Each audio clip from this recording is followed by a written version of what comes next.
Hey, you. Hey, how you doing, Kate?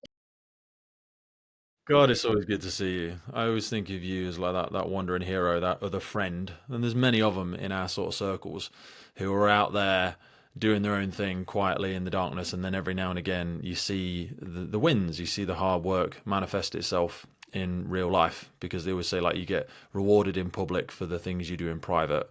And I always think about people like you, and we were just talking about George and Bex and the Antarctic Fire Angels, and I spoke to Alan recently, and I had Zach on, and those sorts of people just toiling away in the darkness, and it's a real privilege to be able to share the friendships with them. You just actually got involved with George and Bex and kind of supported them in their whole thing. So give us a bit of a whistle stop tour of how that came about.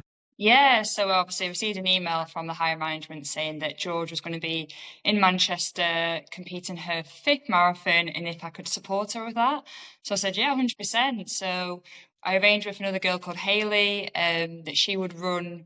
Sorry, we would both run the second half of the marathon, and our assistant chief fire officer got involved. He ran the first half with her, along with a couple of the trainers from a training school.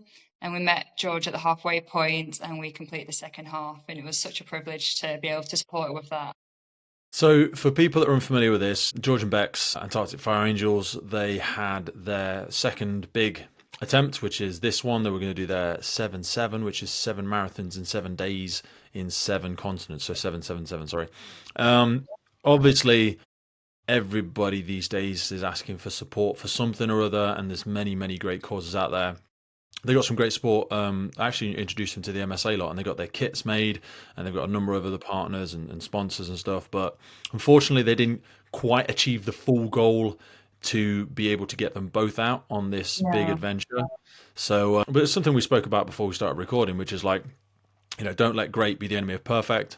So they decided to, and I actually think it's probably worked out really, really nicely because it's given both of them different opportunities, and like you said, you were able to share in it, and also lots of other services and brigades will get to Mm. be able to do that run with Georgie as well. So she's doing, this was her fifth of 7 marathons It was her fifth, yeah. around the Bex is actually a marathon ahead. She UK. Okay. started a day early because she had to fly out to Antarctica for the first one. Something, I think it was something to do with the weather conditions. She started a day early, and obviously, so Bex is like one. Sorry, George is one behind. So she's going to Oxfordshire today, and then tomorrow she'll finish in Southampton. What an amazing woman! Both of them, phenomenal. I think they've both got such different and beautiful characteristics. I always think of George as full stoic. Like Yeah. when I sit and have conversations with George, she is so she can be very harsh on herself, as she'll admit openly. But sometimes you've got to have a bit of that in your character. It kind of Mhm. comes with the whole package, doesn't it? Of being able to achieve and have the perseverance to do some of these things that take a very, very long time to plan, a very, very long time to achieve. You've got to be willing to just doggedly keep going at it in the darkness. And then obviously got Bex, kind of the other end of the spectrum, very, very strong athlete, very, very Mhm. very, very disciplined equally, but she always seems the more, from their adventures in the Antarctic, she's the more playful one. She can sometimes be the cheekier one. Yeah. And yeah, I just think they're a beautiful complement to each other and, great ambassadors. After running with George yesterday, I said, right, I'm going to go home now and watch your documentary. Is it Fire and Ice? So I found it on Yeah. ITVX. If anyone's not watched it, I'd advise you to. It's great, very inspiring. So yeah, I came home last night and I was stretching, doing a bit of yoga while I was watching it after the run. So yeah, it was very interesting. Great. So you yourself, you've not yet done the 777 challenge or anything Yeah. like that, but what I love about yourself, and we'll, through the course of our conversation today, we'll no doubt appreciate many other people. You've had another really successful year. I think when did you first come on the podcast? Was it last year or the year before? I can't It remember. was last year after the British Firefight Challenge. Last year after British. You've, much like many other people, but I'm going to blow smoke up your bum throughout the course of this conversation at times, probably, because I know you're not the one to sing your own praises. And I kind of gave you a nudge, not that I'm remotely good at any kind of social media, but I said to you, like, don't be too shy about being proud of yourself in a public space because we forget how many people can see themselves in you and can see themselves in others. But they're often the sort of people that I often think half the time social media is full of people who can sometimes talk a good game, because they're not actually doing it. They're spending more time talking about it than they are doing it. Where I think you're the flip reverse, where you spend a lot of time doing the thing and don't necessarily sing it from the hilltops. Your service has been, very good and kind to you in promoting you, and I think it's great that they recognise you as a good ambassador. Since our first conversation, you've kind of stamped a bit of a dominance, not maliciously or better than anybody else, but you've really focused in on creating a bit of a niche, certainly in the firefighter games world. And I wanted to get you on to try and see if we can pull any breadcrumbs of strategies, tactics, ideas, what drives you, maybe some of your approaches to training and rest and recovery, and see if we can lay out a bit of a buffet of ideas and tips and Hmm. tricks. Not saying that you've done it perfectly, and none of us are perfect, and some of these things, pick up what works for you and then leave the rest and don't kind of worry about it. So, since we had our first conversation, how's life been? How's training been going? So yeah, after the British Firefighter Challenge, it was the Cheshire virtual challenge that I did. So that was literally straight after, wasn't it? September, wasn't it? Yeah. So obviously, towards these events, I am doing specific training. And I've got a team down at Stretford Fire Station, not far from me. A couple of watch managers. They're really focused, really driven, and I love training with them. So I focus on obviously specific movements, and then away from firefighter training, I'm doing strength training in the gym. I normally do like a lower body session, an upper body session, and I go for a couple of runs and do a hit session. I probably could lift more weights than I should. I find strength training quite boring, and it's not, as you can tell by my build, I'm not a bodybuilder. I don't lift a lot of weights, but I do try and get a low body session in, just focus on my legs, and an upper body session in at least once a week. And at the moment, I'm high rocks training, so I've got a couple of high rock specific training sessions in, and a bit more running because it is a running event. As you know, you competed on. Well done. You and John Yeah. Gregory, that was amazing, fantastic. So yeah, high rock specific, and yeah, like I say, improving my running at the moment and some core strength. You've said when you do some of your strength training, obviously it is, I mean, the very nature of it, I always say to people, it's called repetitions for a reason. It is just the same thing over and over again, unless you can sort of entwine it within a sort of strength-based class of some form. You do get involved in some classes still from time to time, so you do like engaging in group activity as well. Yes, I do a hit class, yeah, at least once a week, which I really What's the enjoy. benefit of putting yourself around other people? It's very competitive. The class I go to is very competitive, and it really pushes you out your comfort zone every time I go. So I really enjoy it, and it's normally a lot of powerlifting and stuff like that, which is good, which I don't normally do on my own. How do you manage it around shifts? Yeah, so normally after a night shift, I'll just see how I feel. If I'm tired, I won't push myself hard. I'll just go for a gentle, steady state cardio run or on the bike. I take it easy. I don't believe in training when you're tired. I don't think you get a lot out of your body. I always prioritize my sleep. So, like I say, my training is not very regimented. Each week will be different depending on how I feel. Obviously, life gets in the way. And if I'm tired from a night shift and stuff, I'll just delay the hard sessions till later on in the week when I've got my Hmm. days off. You said you don't train before shift anymore. Yeah. So I used to wake up at 6 and a class started at 7 and I used to train before work. But I've stopped doing that because I feel like I need my sleep more now. I don't know if it's because I'm getting older. I really value my sleep. I think it's so important for recovery. So now if I'm training when I'm working, it's either on shift or after shift. So I'm not going before Well, work it's all every day. about managing load on your central nervous system, isn't it? So when we look at, a 12-hour day for a firefighter, whether you're involved in operational incidents or not, cognitively and physically, there's still a lot to do. So, when you really do think about training at your optimum, it's probably smart to avoid training. I don't train on days. Actually, that's a lie. I will go in the gym during the day for the normal like gym session that we all do in the day.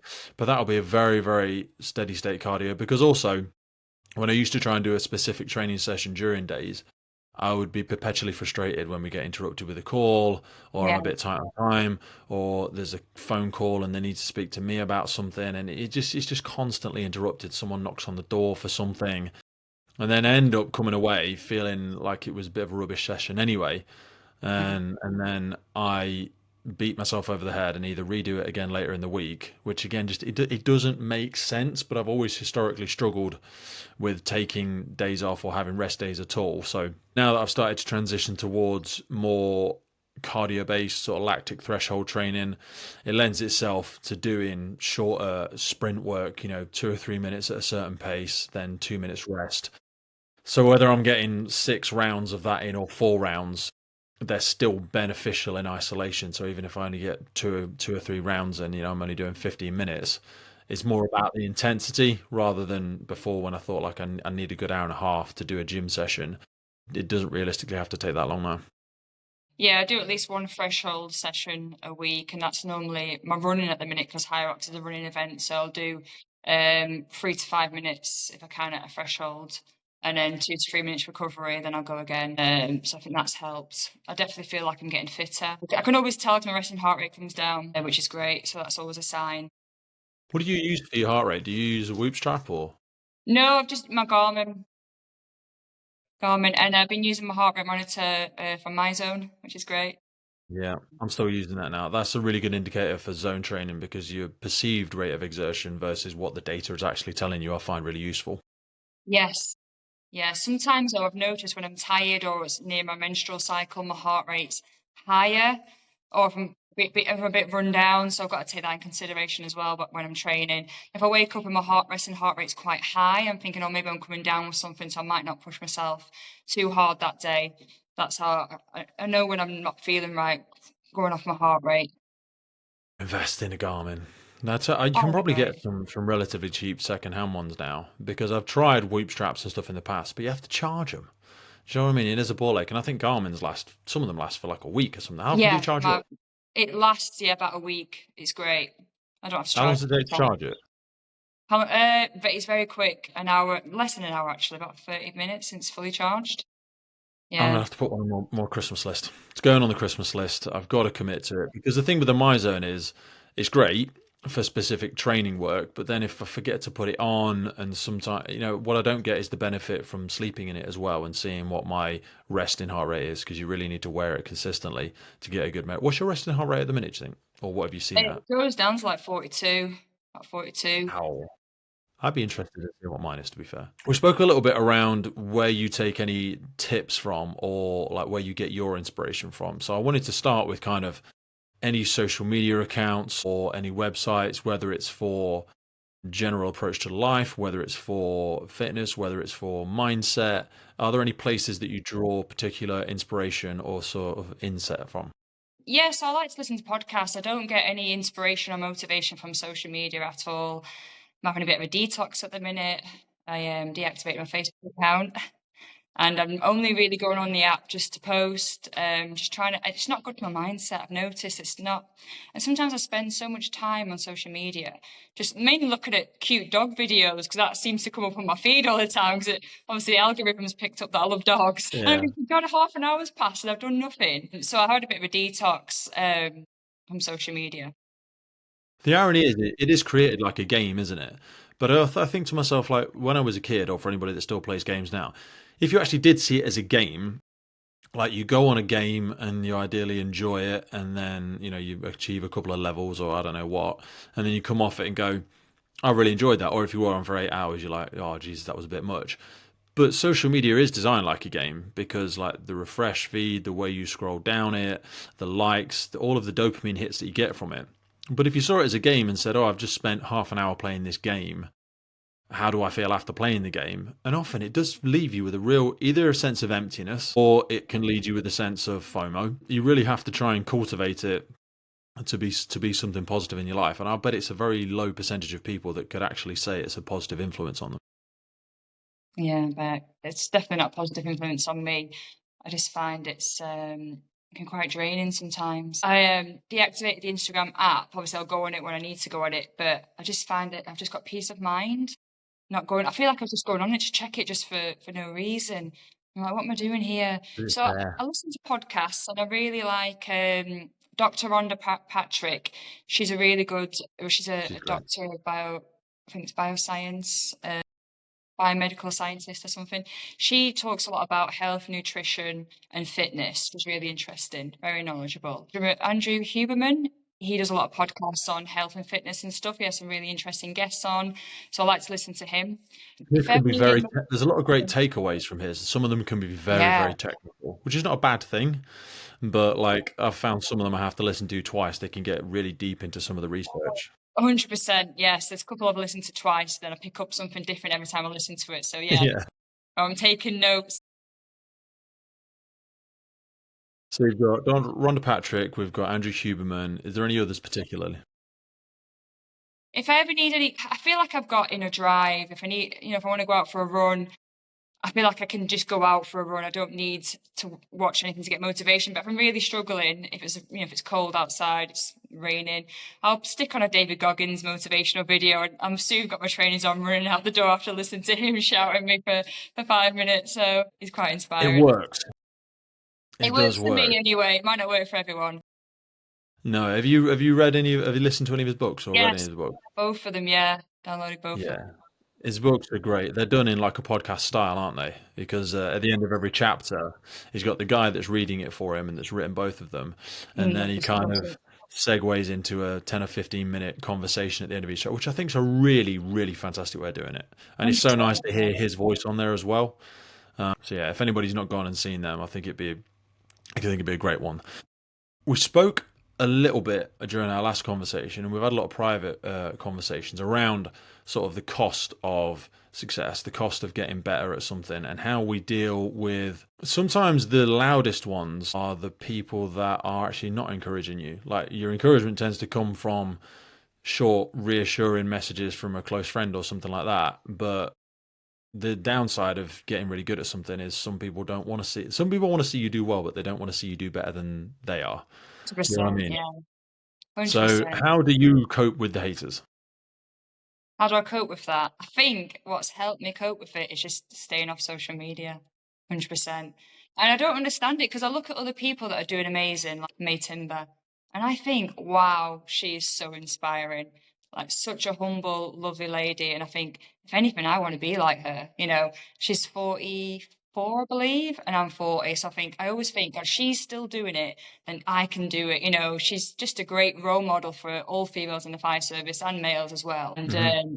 I think I just hope that I do that to other people. I inspire people to do better and to be better.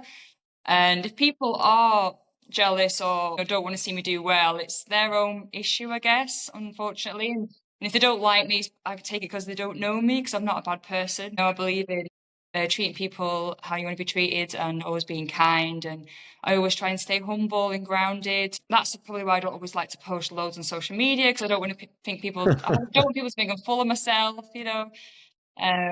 So yeah, I try and just stay humble, and I'm just so grateful for what my body can do. It is a very fine line to walk, isn't it? And I know you mentioned before we came on, like you'll never meet a hater that's doing better than you usually. And when people talk about 100%. throwing stones, they sort of even just the physical analogy of it, people throw stones up. People aren't throwing stones down. So it's usually because someone is pushing themselves more, or they're being more vulnerable, or they're willing to put themselves out there and have a go. That's when people start throwing the stones, unfortunately. And I think it's usually a deeply rooted personal regret that they're not doing it, and they probably are capable of it, Mm, but they just don't want to face into sometimes the time, the resiliency, just the ongoing drudgery of slow success, which is ultimately what it yeah. comes for most people that, like yourself, have achieved a sustained period of success. It's not luck. Do you know what I mean? It's taken a very, very long time for you to get to this point, Hmm. and now you're really entering that sweet spot, certainly in the age group that you're entering into now. We spoke about, well, we had loads of conversations when we were over in Saudi, and when you were growing up, you learned that you were quite good at sport. How early on did you start realizing that this is something that you take a lot of fulfillment from, and that perhaps you could be quite good at? So I was about 11. I started a new primary school, and I remember this girl approached me. She was like, "Oh, you're tall. You look like you could be good at sports. Why don't you come to our athletics club every Tuesday?" I was like, "Okay." So along I went, and turned out I was good at running. And that year, last year, primary school it was, I broke the record for the 800 meters. I then went on to high school and broke more records for 800, 200, 100 meters. And everyone just knew me as the runner. and I loved it. I used to train twice a week at the Blackpool. I'm from Blackpool, at the sports club, Stanley Park. I was there every Tuesday and Thursday. I had a running coach, and I really enjoyed it. And then I got to an age, probably just before leaving high school. None of my friends were interested in running. I was doing it all on my own. I was going up on my own. I was actually rollerblading there and back when I used to have a pair of rollerblades. Unfortunately, I didn't have the family there to support me. Suffered really badly, as we spoke about earlier, with mental health issues all my life, and I've never had a father figure. So I had lack of support, so I gave it up. And I remember my mum told me, she said, "Oh, you know that your coach said to me, if you carried on going the way you were going, you would have ended up in the Olympics." I was like, "Really?" And I didn't know because I didn't realise how good I was. So from then on, I couldn't watch the Olympics. I was devastated. And it wasn't until I was probably in my 20s when I got back into sport. I started going to the gym now and then, but just, a bit of training here and there. Never entered into any events until probably the firefight challenges. I might have done the odd, yeah, I did Really? the odd 5 and 10K races when I was living in the Middle East, but never really trained super hard for anything specific, just did a bit of everything.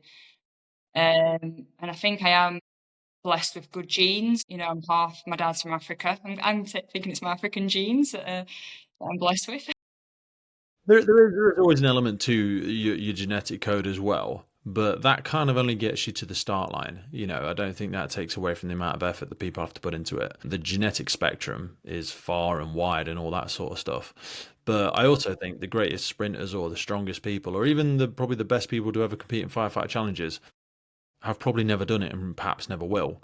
They've probably got the best genetic disposition for it, but it's whether or not they've got that sort of unique cocktail of brave enough, bold enough, they learn about it at the right time in their life, they have an opportunity and they're part of a service and an organization and have people around them who encourage them. There is a bit of a cocktail that needs to get in place. So there is an element of genetics to it 100%, but I also think that if people use that reason of genetics too much, it can discourage them from even starting. Yeah, yeah, that's true. Well, look at you and Matt, and you and Matt are just such strong, powerful guys. And, I look at your Yeah, we're genetics, naturally just a bit. absolutely Yeah, we're a bit annihilate. taller, aren't we? And a bit broader. So it is because like Zach Blackledge, I think he's far fitter than me or Matt. Certainly in many general metrics that you would measure in a Oh, red. laboratory, He's super fit, he's yeah. yeah he's significantly fitter than us. But has never managed to beat us in any of those specific competitions. Just because I think sometimes the way the course is set up, the element of the stairs, the hall, all of Helps it being does lend tall. itself. Yeah, I think there's a big advantage to that. But then you get people like you flying in the face of that because you're not tremendously tall.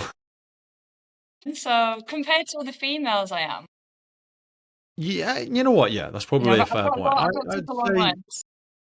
you're just I don't know, from a fire service perspective, would I say you're an average height? Yeah, you probably are for a female. Yeah. I don't know what the average height is, but there are taller females than you out there that don't seem to get the results that you do get. So there's probably a blend somewhere in between. What do you think it was that was in that made you re-engage with sport? You obviously, like we said, you had the genetics for it, but you felt like it had maybe been snatched away from you a little bit, and then you kind of turned your back on it. For people that, and many people will be able to relate to being engaged in sport when they were younger, what do you think it was about that age or that environment or just where you'd gotten to in your mindset that gave you the curiosity to start doing it again? I think I just saw it as a bit of a hobby, a new hobby. I thought, all right, I might just join the local gym. I was living in a new area at the time in Newcastle. I think it was my friend that she was going on a daily basis. She said, "Oh, why don't you join me?" So I was like, "All right." So I just signed back up to the gym and started, doing a bit of this, bit of that. Didn't really know what I was doing. Bit of running, a little bit of strength training. Had an induction by the PT, and I just got back into it and I enjoyed it. I was like, "Oh, I like this," and I saw the results pretty quick. I started slimming down and I was getting fitter, so I kept it up. And then when I went to the Middle East, again, a couple of my friends were runners, so we did a few like 5Ks, 10Ks. We used to go to the Formula One track and run around that. You can run and cycle around it, so I'd run around it and I'd cycle around it. Um, and yeah, I think when I was a flight attendant as well, I had to stay fit. It was really important because we're jet lagged a lot of times. So being fit helps you get through the jet lag. So yeah, I just kept up and I enjoyed it. It made me feel good. So yeah. There is a big element for doing it even just solely for your own mental well-being, isn't there? Because I always think when we talk about trauma or we talk about mental health at work, it was the we had a guest on from something called the Resiliency Agenda, and he terms it mental fitness rather than mental health or mental well-being. And I get for some people that has like an elitist connotation that maybe you need to be engaged in fitness, otherwise you won't get a good mental well-being. But I also think you can't separate the mental from the physical. So they kind of all come as one package, and you're like a walking drug factory. There's lots of free drugs that your body can dispense, dopamine, cortisol, serotonin, endorphins, norepinephrine, all this sort of stuff. If you just engage in the right activities, put yourself in the right headspace, whether that be yoga, going on a walk with your dog, doing physical exercise, doing a group class around other people, there is ways to. So obviously exercise is a simple one, but like you do have your own approaches for rest and recovery. Like if I had to try and keep us in that analogy, what are some of the things that you do to dispense the healthy drugs from within yourself? Yeah, you know that I enjoy hiking a lot and getting out there amongst the hills. So I've been doing that, well, mainly in the summer, autumn, but now it's getting into winter. I've not been going as much. I've been staying quite local. There's a place called Rivington Pike. It's beautiful, it's scenic. I've been going out there, just getting out for a walk and fresh air. It makes me feel so much better.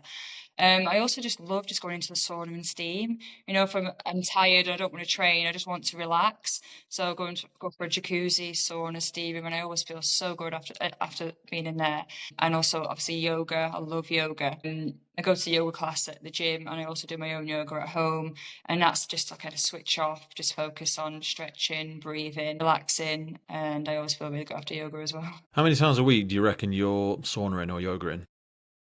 Sauna in, I'd say 3 times a week. Yoga, I do a little bit of stretching every day. Every day. Obviously, it depends on time, but I always make sure I do stretch every single day. I think it's important now. I just get so tight. So even if it's just for 10, Do you have any 15 particular minutes. problem areas that you get? I get a massive tightness in my lower back, and I've realised that is actually issues with my quads and my psoas, and it's manifesting in my lower back. But it's not actually like if you just look for lower back stretches, it's never helped me. Even though I do lots of lower back stretches and pigeon stretches and all that sort of stuff, it's not actually glute or lower back related. I think it's all quad and psoas. Probably our hamstrings, yeah. Hamstrings, really tight hamstrings can cause your back to be really tight. Mainly my hips, and when I was doing specific training for the Firefight challenge, geez, I found like my middle back was really tight, and I think it was from the dummy drags. So just stretching that and getting a massage. I was getting a sports massage as well every week, just to focus It's on my hard to back. find a good. It's hard to find a good masseuse. I always think. I mean, maybe Yeah. slightly easier. It sounds harsh. It's hard for everybody, but like for somebody like me or Matt or big lumps of meat, sometimes you do need someone who's got a little bit behind them. It's not all about crushing their elbow into you until you cry, Mhm. but they've got to be strong enough. Sometimes I go and I just feel like I've had a little tickle, Yeah, and it's been relaxing, but I'm like, no, I'd really like, I need a sports massage. I need help. I actually need really deep help. This tissue. is not just about relax. But yeah, again, that can be. How much do you think you pay for massages on a regular basis? Well, I'm lucky. I've got a young lad that lives around the corner, and he's just passed his physiotherapy degree or whatever, and he says he can do it for cheap for now until he's more established. So I'm only paying £30 for an hour. Perfect. Yeah, And for him, yeah, that's a great side hustle, especially if you can build a little and he's stable of really good. clients within his He's really local good. area. Yeah, yeah, absolutely. If you find somebody good, it's well worth investing in them early. And like you say, it's well worth it over time. I think so few of us invest in our bodies as much as we should. And I have this sometimes, like I pay for 2 gym memberships. I take creatine, I take this lactate threshold, I take a hydration supplement. Hmm. I stretch on a regular basis. I actually had some what's the needlework therapy? I had that for the first time the other day in Acupuncture. my wrist. Acupuncture, yeah. How was That that? was weird. It was weird. So I've had a tightness in my left wrist for a little while now, and it came after I was trying to get a lot better at pull-ups, and it was just locking up, and like I couldn't grip a bar, I couldn't deadlift, and then it started bothering me when I was rowing. So I was like, I've got to get this sorted out. And they diagnosed it as sort of a bit of tennis elbow or golfer's elbow. Mhm. And I've just had to do a load of negative reps, like wrist curls, pulling it up with both hands and then just doing a progressive load down on it. But I found having the acupuncture for the first time I'd ever had it was actually super useful. And I'd never even had it before. So it's something I think I'm probably going to do again. But I was always unsure of how effective it was, and obviously I've got a bit of a bad history of sticking needles in myself, so I wasn't massively excited about entering into something like that. I'm not sure how my mind would have reacted to it, but it didn't trigger any, you know, desires to stick more needles in myself, which was good. It was genuinely something I was a little bit worried about, which sounds very silly to people who perhaps haven't had that sort of challenge in their life before. You had a little break from training recently. Oh, yeah, I needed it after Denmark. So I think I spoke to you about this before. These challenges take a lot out of me, not just physically, but emotionally as well.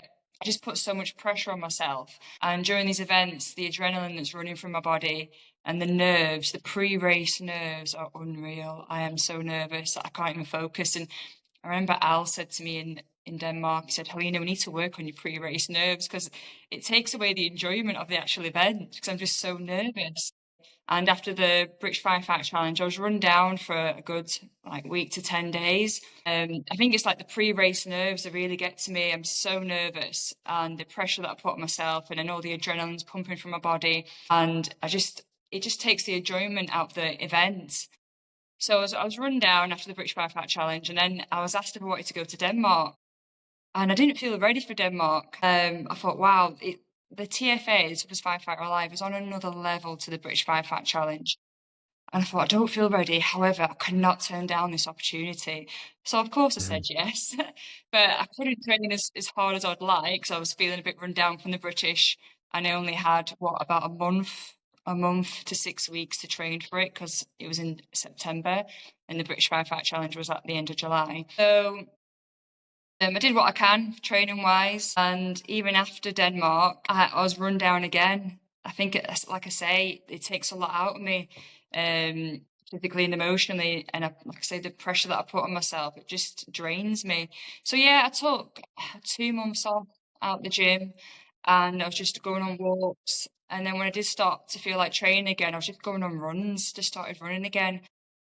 Just doing steady runs, just getting out in nature, just enjoying it because I kind of lost my mojo for the gym. I was just fed up. I'd gone a couple of times, attempted to do a session, and I was like, I don't want to be here. And I just left. And I felt a bit sad. I was like, what's wrong with me? And I think it's because I've been training so hard for a specific event and then it's gone. I was like, well, what have I got to train for now? Obviously, I had high rocks, but I was just, I'm doing a mixed double. So I'm like, there's two of us doing it. So we'll share the Yeah, load yeah, anyway. yeah, yeah. So yeah, I lost my mojo, but it is coming back. It's coming back now. Not as I'm still not training as hard as I was before the British Firefight Challenge, but it's starting to come back, so that's good. I think it's important to recognize that you've got to have those ebbs and flows as well, because there's like that performance curve, isn't there, where you get a stimulation and too much stimulation ongoing. Nobody, that's why, like for Olympians and stuff, they train in the 4 year blocks. And some of those training cycles, when I was much younger, I used to train at Loughborough University.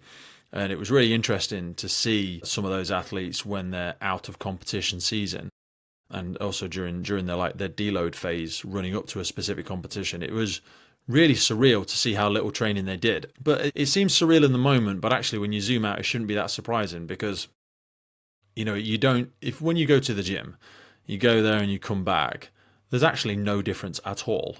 You've put one tiny layer of paint onto an ongoing cycle of development, but when you've done it once, you can't see the difference. So actually missing 1 week or 2 weeks or even 2 months, in the grand scheme of things, when you stretch that time horizon, it's probably a massive net benefit. And I think I've had some of my biggest injuries and stuff from not recognizing that and listening to that in my body.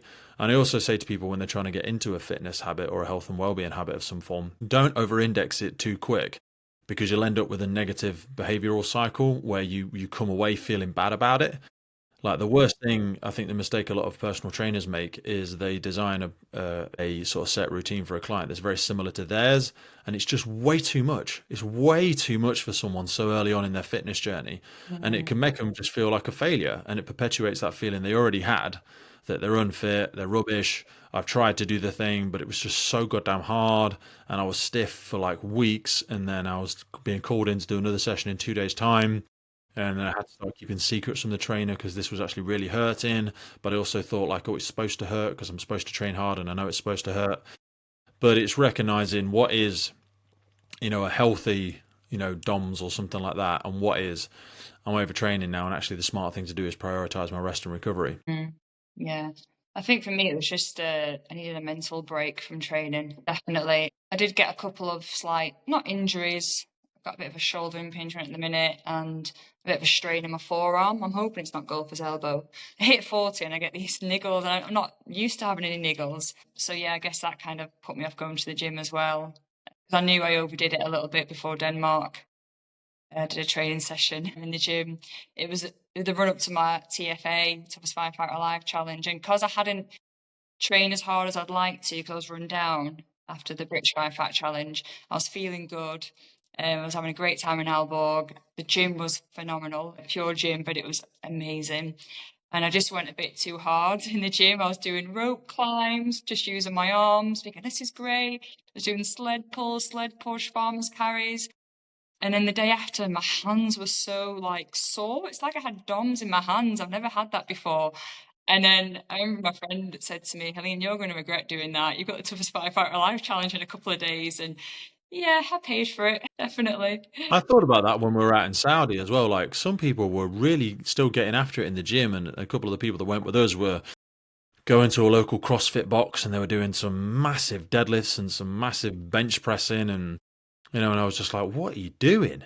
Like you've got all of this, jet lag. You're in a different place. You're eating different food. You're sleeping in a different bed. And yeah, I felt like a bit of a coward at times because I was like, I would really like to go and share in that experience with them. But I was like, I know what my ego's like.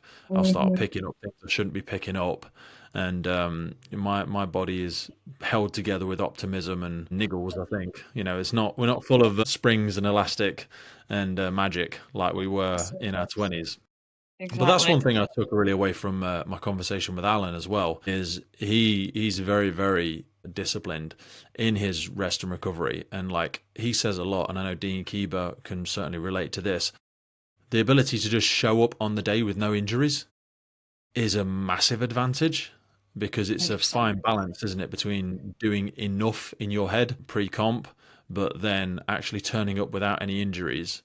Aside from the absence of a mental fear as well, like the fear of if I break into a sprint now, is my hamstring going to hold together? Mm. When I go to leap over that wall, is my pec going to tear again? There's a real reluctance that can come with that fear of injury, isn't there? Yeah.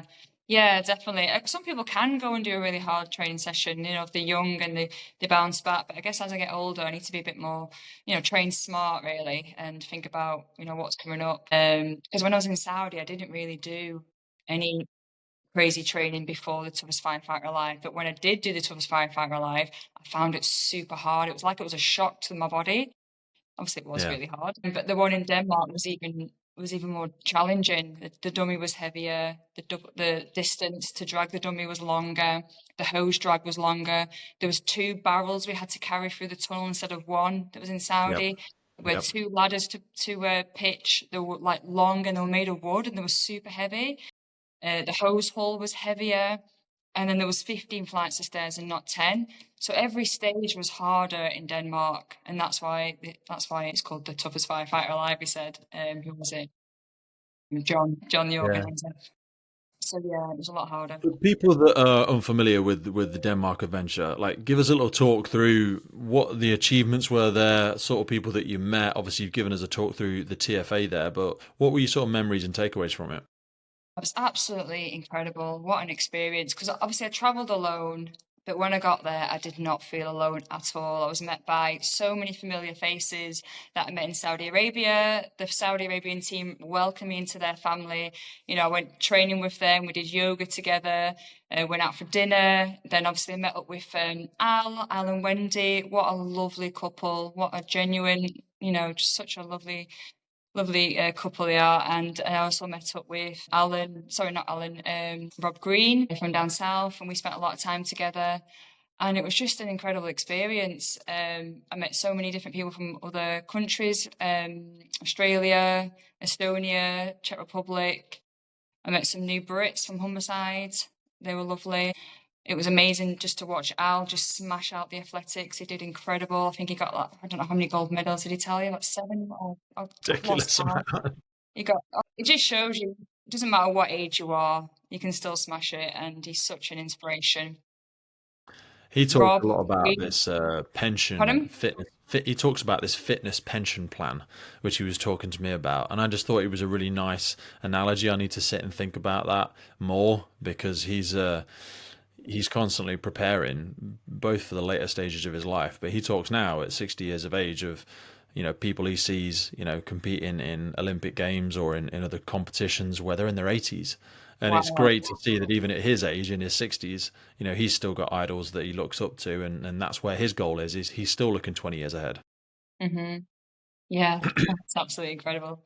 So inspiring. It was great to see May Timber absolutely smash it again. She got another PB. She's, like I say, she's such an inspiration. She won it. She won overall female, and obviously her age category. But yeah, what a woman. What was your performance like? You said it was really hard. How did you do? So yes, TFA, I come first in my age category, which I'm really pleased about. And I got a penalty for I didn't make it over the wall. I think Really? due to my train. Yeah, I know I can get over the wall because I managed to get over it during training. But I think that training session in the gym, the run up to the event, really did it for me. I just used so much of my grip strength, and I had DOMs in my hands, and it's a learning curve for next time. I know not to do that. Also, when I gripped the dummy, it was 80 kilos and we were walking for 70 meters. I gripped onto his belt, where normally, Hmm. because it was the Rescue Randy, he was quite wide, but I was struggling to get my hands right around him. I could have if I really tried, but I thought, oh, I'll just grip his belt because it's easier. However, because I was gripping his belt, I used a lot of my hand grip, and my strength. So by the time I got to the wall, I was just struggling. And I almost got over it. I was so close. And everyone was like, yay! And then I just fell back down again. And I was like, oh. But the referee was like, keep going, you've got plenty of time. Because it was a Yeah. 6 minute cut off. But I thought, I'm using all my energy here trying to get over this wall. I just wanted to give up. But he's like, no, keep going, keep going. So I kept going, using more of my energy. I was absolutely exhausted. And then stage 3 is a lot of grip. You've got Yeah. hitch to ladders, you've got to carry these 20 kilo kettlebells up to the second floor, haul up a 30 kilo hose. My technique went out the window. I was just getting it up any old way. Bring the kettlebells back down. And that was stage 3. And then stage 4, the final stage, was the 15 flights of stairs, which was fine. I think the stairs is my strength. And I need to focus more on maybe my more upper body and training smart, really. It's my own fault, but still so It's good grateful to to see that, still win. even though you didn't manage to get over the wall, you still managed to take first in your age category. So there is still Yes, is, despite when yes. people, and I say that as inspiration to other people as well, because they're seeing you and going, oh, she must be doing everything perfect. And, there's no way I can ever get to that. And your own admittance, you're like, well, I still didn't get over the wall. So there's loads of opportunity and there's loads of room for progress for yourself and for lots of other athletes. So, people should take that there's this, the field is still open for people to come and get involved and challenge themselves, because even for yourself there's loads of takeaways and loads of like marginal gains that you want to hunt after. Yeah, yeah, definitely. Like I was saying, you never fail till you stop trying. That was a massive learning curve for me. So I know what I need to focus on next time. I know where I went wrong, and I'm hoping to do the TFA again in Germany I think it's in June, because I feel like I can do much better. Definitely. I wanted to ask you about kit. We've got kit, we've got food, we've got clothing, we've got a few of the bits that we want to sort of address. Any preferences on kit, things that you've found to be useful? Obviously, you've got the support of Rosenbauer with your own kit as well. Is there any specific like little tips and tricks you maybe have for that? Kit, obviously I wear the Rosenbauer kit and it's great. It's flexible, it's durable, it's really good quality. I wear the Fireflex suit. The boots, I love the boots. I know a lot of people wear the Hikes ones, but I really love the Rosenbauer. It's the Borough B3 cross boots. Very comfortable. They've got Michelin sole. The quality is fantastic. I've been training in them like over a year now, and the quality is just perfect. There's no, just really good. They're just made really well. And then I've got the Heroes Titan helmet, which is it's quite light. So I really love the kit. I love training in it. And it looks good as well. I got a lot of compliments when I was in Denmark on how good my kit looks. It's got my name on it, they personalised it for me.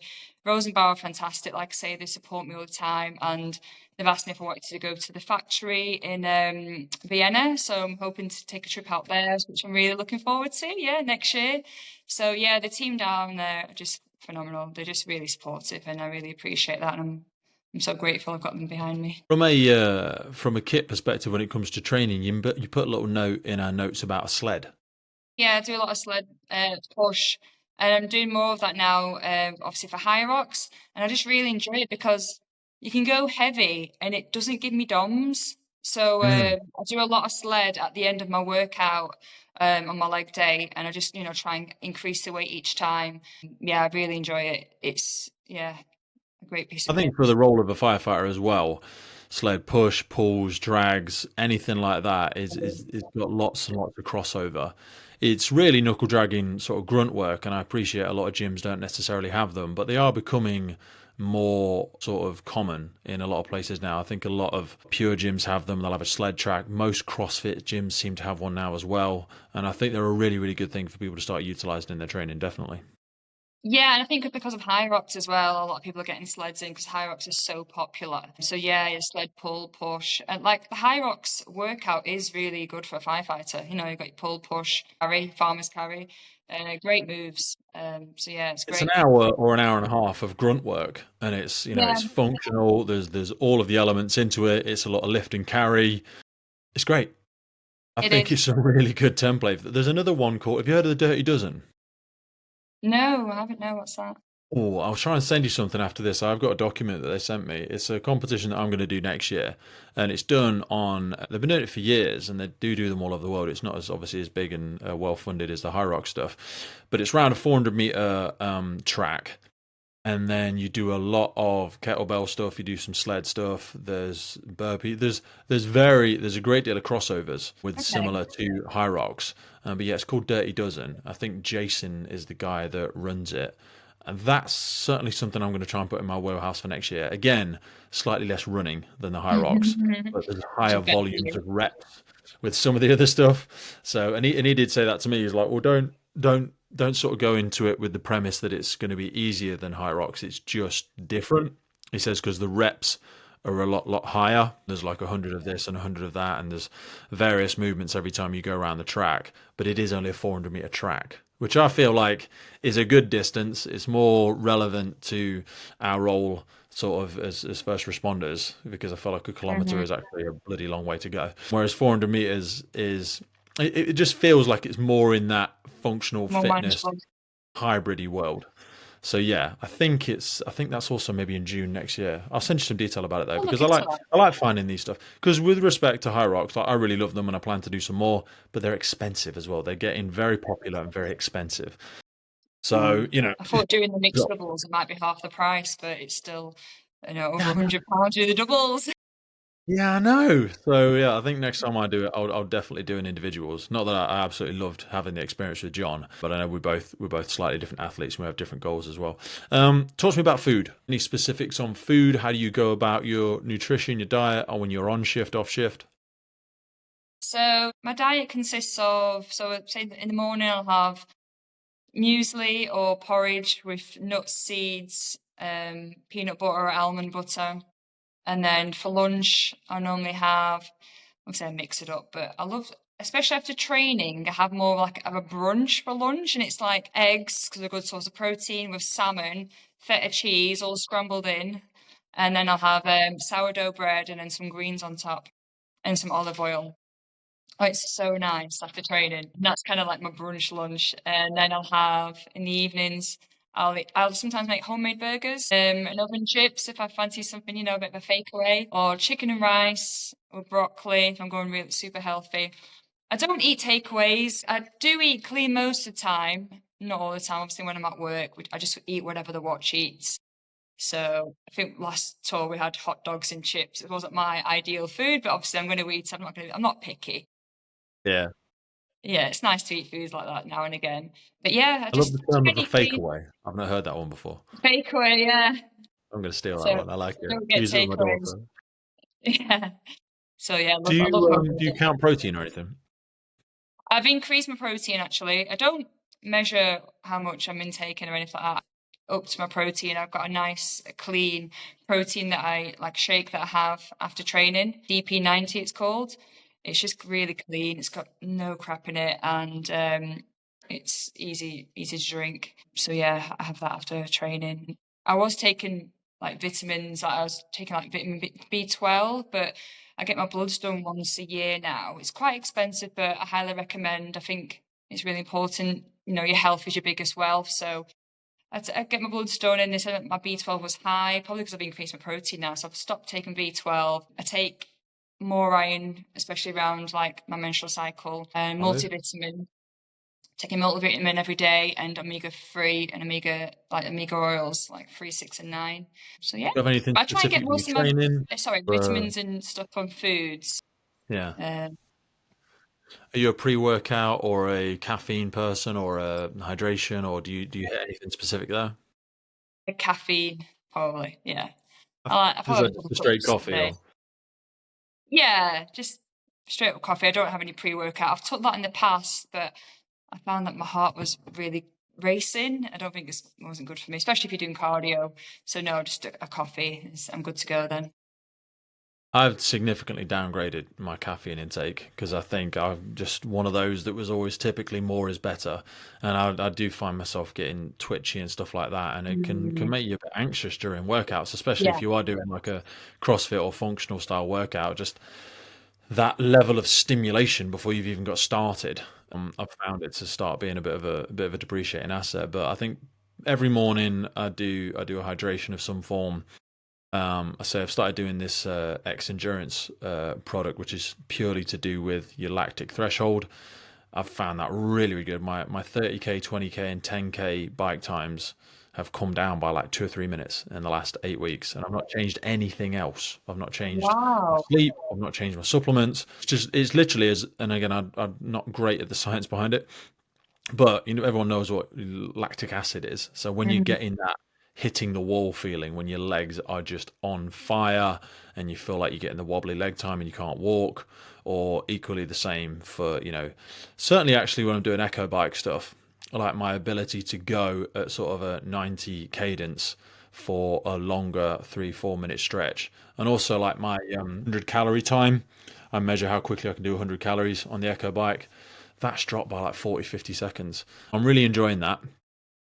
What's the name of the product? It's called X Endurance. It's 100% natural. I actually saw it at High Rocks. So they were making a big push through the High Rocks scene. It's originally designed, they work with a few Olympians and Commonwealth athletes and people like that. It was designed for rowers and runners and cyclists who are doing some of the longer workouts so that they're able. It's basically again about raising your lactic threshold. So how high can you work in terms of your zone training or in terms of your cadence or your average you know average kilometer time or whatever, because if you go in a bit too fast, then ultimately you can't sustain it. And people always used to use the talk test. Like if you can keep talking whilst you're doing it, then you can theoretically sustain that for like up to an hour. But this is just all about pushing that higher and higher so that your body gets much more efficient at getting rid of all the lactic acid. And I said to them specifically when we were on a call recently, because after I'd taken it for about 8 weeks, I sort of reached out to them Obviously, anything we do with the podcast only comes from a place of authenticity, like Lifelines or X Endurance or Boost or any of the other brands that we work with. It's usually something we've had for a little while, and then we try and be cheeky and ask them if they want to come Hmm. on and have a talk about it. And then if they give us some free stuff off the back of it, that's great. But when I started talking to them, they said that we were interested in the firefighter challenge space because, like you said about the wall, or everyone will have their own thing, even if it's just the 3 minutes or 6 minutes of the British firefighter challenge. People Hmm. hit that wall, and it's just about how far can you push that. Like for me and for Matt and for you and a few others, we finished the course and we're knackered, but like I've always made it a thing to like I don't lie down on the mats. I'm not completely ball bagged, if you excuse the term, Hmm. because I like to. Me and John said this about the High Rocks. We said when we get over the line, yeah, we've done it all in fire kit with the BA set. We're not going to lie down on the floor and do the I'm knackered thing. We're going to stand up and we're going to be ready to go again if we needed to do something, because that for me should be the analogy of the first responder as well. I know for station officer and higher ranking people, they don't always like to see people in the gym where they finish a session and they're absolutely hanging out their arse, because it's like, well, what if you get a fire call right now? Yeah. You shouldn't be training that hard at work, Hmm. with the greatest respect. So yeah, anything I do, I always think to myself, am I ready? I have that tagline, like Semper Paratus. I have it as my next tattoo that I'm getting as well, and it's always ready. It's a military term, and I was never in the military, but I still like it because I like Latin and all that sort of stuff. And it's about, are you ready? Can you increase your recovery time? So that's why I got involved. That's why I started looking for something like lactic threshold training, because you can fuel your body before it. Like you can try and take a carb supplement and have some, make sure you get your creatine and all that sort of stuff. But I was like, it's not specifically helping me towards this new goal of a little bit more endurance and all that sort of stuff. So yeah, started using theirs, and I put some of it on the socials every now and again when I see an improvement of some form. But Yeah. they're literally, I mean, my K time, yeah. So K on a bike. No, it's my 10K, isn't it?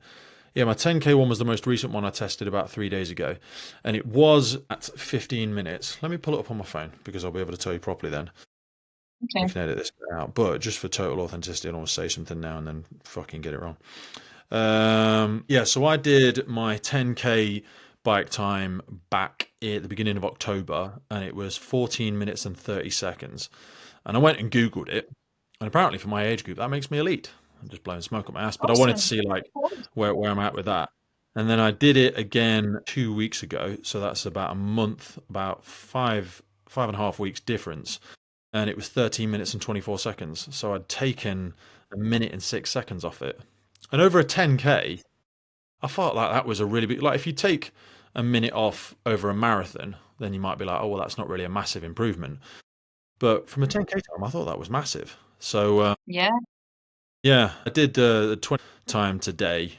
I did that before and managed to hold a pace of 1:49 per 1,000 meters. And then today I did it and I held a pace of 1 minute 44 per 1,000 meters. So my 20K was just over 34 minutes.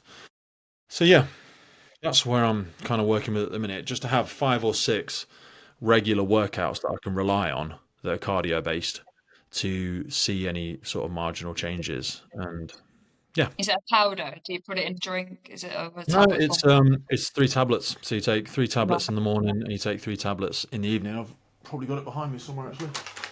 Looks like that. It's called X Endurance Lactic Acid Buffer Endurance and Recovery. It's a food supplement. It says.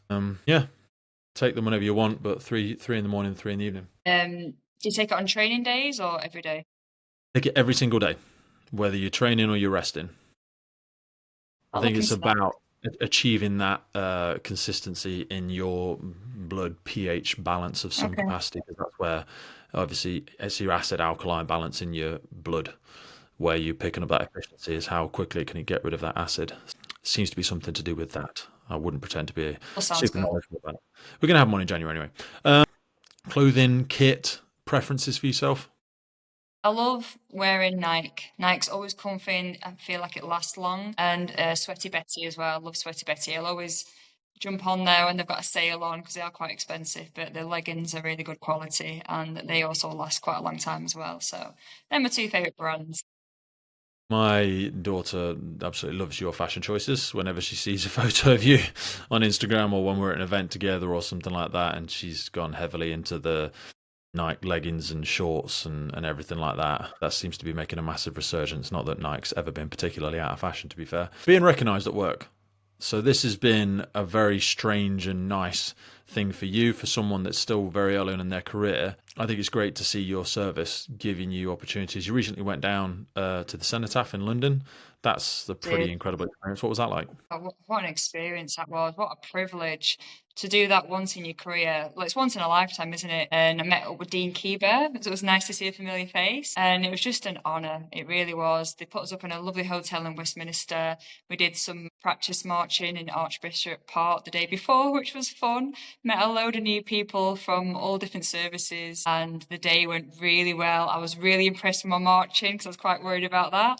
But the practice paid off. Practice paid off, and I just felt so incredibly proud to be there. What an experience! Yeah, it was great. So, what sort of things are you looking at over the next 12 months? Obviously, you've got the continued support of Rosenbauer. You're looking at some challenges for next year. You've got good connections with our Saudi lot. Obviously, we're hoping to get back out of there. What does the next 12 to 18 months look like for you? So obviously, I've got the awards ceremony in December. I think I'm going to meet you Mm, there. So I've been nominated for an yeah. award. Just looking forward to that. So my brigade actually put me forwards. So the support from my brigade has been unbelievable. Honestly, I'm just so grateful that they appreciate what I do and they put me out there and put me up for these awards, nominating me. And then after the award ceremony, I've got obviously High Rock, so I'll be training for that.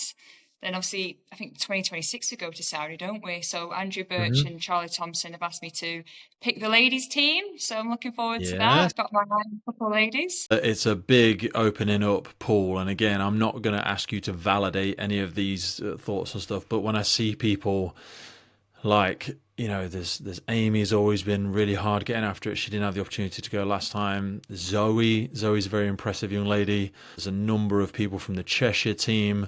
Jade's been focusing really hard on her training. I feel like the women's firefighter challenge community is getting really, really exciting. The times seem to be getting faster and faster. And from the British perspective, and I know when I spoke to Alan the other day, they've got the North Ants, not the North Ants, sorry. What's their service going to be called? It's not North Ants, that's Dean. God, I'm going to South forget it, Coast. Alan.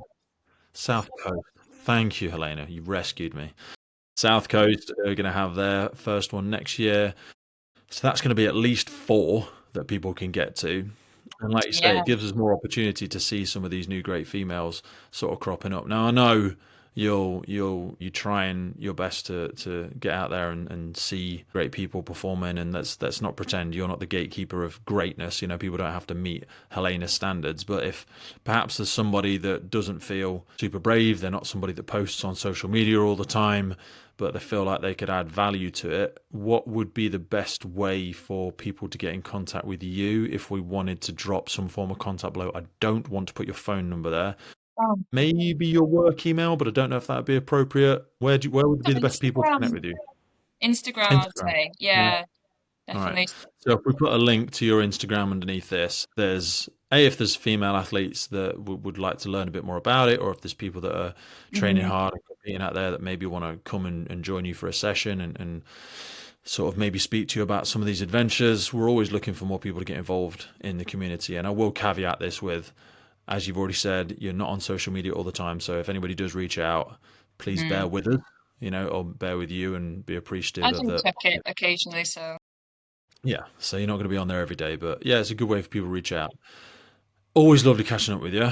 I feel so lucky to have you in my friend circle, and I can't wait to see you at the awards soon. I will be there, front row, cheering you on, phone in hand, ready to capture the moment because I'm eerily confident you'll probably do very well. I think it's important that we recognise people of your caliber with your sort of values and stuff like that. So it's a privilege to be able to come and join you for that. But that'll be in a few weeks' thank you. time. Even if I don't win the award, it's such an honour just to be nominated and shortlisted. I'm really grateful for that. So we'll see It's what great. happens. You'll love the event. It's a beautiful event down in a beautiful place. Recognise. the emergency services Times and Andrew, who puts the events together every year.